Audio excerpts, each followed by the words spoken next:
Welcome to my vlog. Ngayon para ang ako na nakamata kaso bilar gabi kay naubo guys kay gikan mi kagora. Ngayon pa lang ako nakamata.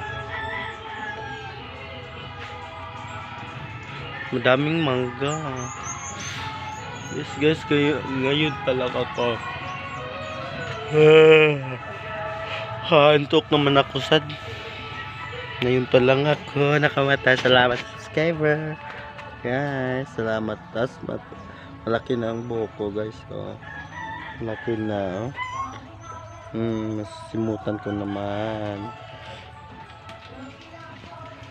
Yes guys, salamat sa subscriber. Dito ako sa bahay ngayon. Napahinga kay kaso ngayon lang ako nakamata. Salamat Ginoo, nakamata pa ko. Mas subscriber, salamat. Yan lang.